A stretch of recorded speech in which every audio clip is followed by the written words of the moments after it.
The hidden psychology behind fat gain. Sean here from Fit Fusion Brotherhood. I owned a gym for 10 years. I've coached thousands of clients, and we often talk about the science of fat loss, the behaviors, but today we're going to talk about the psychology behind it. What drives these behaviors? What are some things that you are doing if you're struggling to lose fat, or maybe you're gaining fat and you're not sure why you keep getting stuck in these perpetual cycles?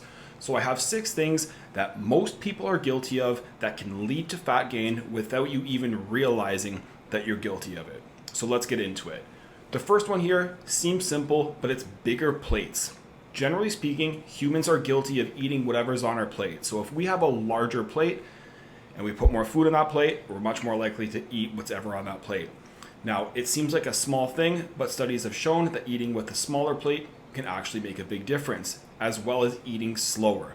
So what I would suggest for you is choose a smaller plate, prioritize your protein first, veggies next, and then whatever room you have left, that's when you can have your carbs, your fat, your more discretionary food. If you're feeling hungry after that, give yourself a few minutes, digest for a bit, drink a glass of water, and see how you feel. If you're still hungry, maybe you didn't eat enough, then you can go back for more. But this is a much more proactive behavior rather than just reacting and putting all this food on your plate, and you're probably going to eat it all and not feel so great after. Okay, so number 1 is having bigger plates can absolutely lead to fat gain. Number 2 is food visibility, especially when it comes to those trigger foods that you know you just can't resist. If you have a sweet tooth, maybe there's chocolate in the house. If you are like a salty tooth, then maybe you just love those chips. And if those are within eyesight, you can only rely on willpower for so long. It's just a matter of time before you give in. So 2 options. Perfect world, you don't even have these in your house. So if you don't have these in your house, what this does is it makes your good habits easy and your bad habits hard. You'd actually have to go out, drive in your car, buy the food, bring it back. A lot of effort, a lot of time, a lot of energy. Most people won't do that. Now, some of you may have families and your family members want to be eating this food. You can't just not have it in the house. So what you want to do is you want to make it not visible. You don't want to be able to see it all the time. In fact, you want to make it tough to grab. So kind of hide it behind everything else, make it a little bit higher. Obviously tell them where it is, but make it difficult for you to reach it, because the more visible, the easier it is to get, the more likely you are to succumb to these foods. Okay, so trigger foods, make sure they're not within eyesight, because what's going to end up happening is you're going to blame yourself for having bad willpower, but it's not. You're just having a very difficult environment to succeed, so make it easier on yourself. Number 3 is boredom eating. When we are bored, when we don't have much to do, we tend to eat. It's one of those things that can kind of make us feel a little bit better, feels like we're doing something.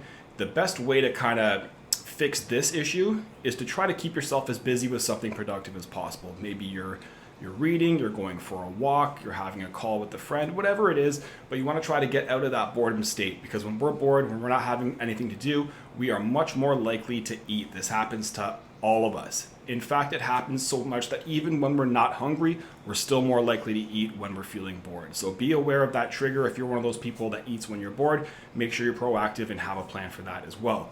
Number 4, kind of similar, and this is stress eating. So when people are stressed out and it comes to food, there's really 2 different people. Some people don't eat at all, and then other people eat everything. So this is for the people that eat a lot when they're stressed out. And the reason is very simple.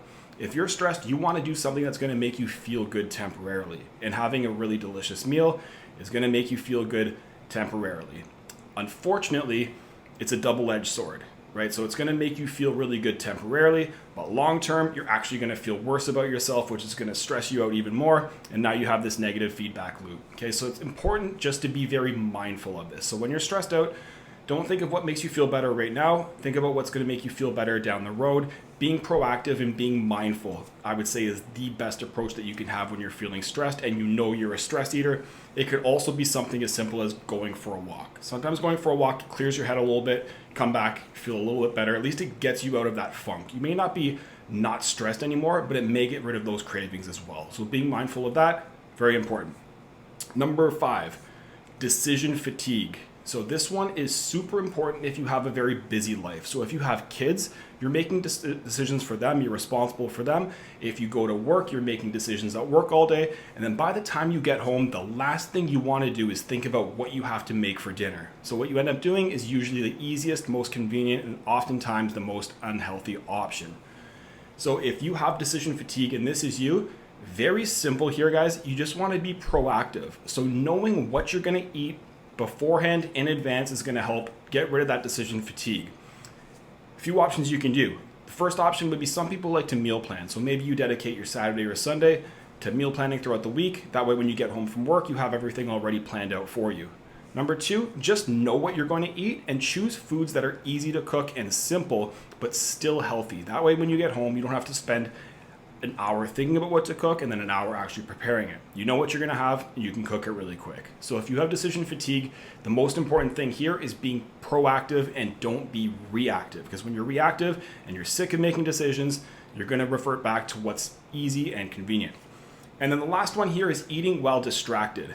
This is something that all of us humans do for some reason, and you wanna make sure that if this is you, you can kind of get ahead of it before it happens. So if you're on like a business call or something, or on like a Zoom call and you're paying attention and you're just kind of mindlessly eating because you're distracted or you're focused on something else and you don't realize how much you're actually eating. This can even happen when you're watching TV. You notice that you're watching a really good movie and you have the popcorn, you just keep eating because you're so focused on what's happening, and this can add a ton of extra calories into your routine and can be one of the easy reasons why you're gaining fat and really struggling with your fat loss. Okay, so be mindful of that as well. That's just about being present and understanding what you're doing and making sure that you're not so focused on one thing that you're just mindlessly eating at the same time. Okay, so these things might seem like very small details, but they can be significant and really add up. So if you have one or even more of these, I would highly suggest trying to be very mindful with them and have a plan and know what you can do to help mitigate some of those negative effects, because there are some positive alternatives. And if you can get the psychology down first, the behavior usually follows after. Hope you guys enjoyed this video. If you do enjoy videos like this, do us a huge favor, like, comment, and subscribe. We'll see you in the next one.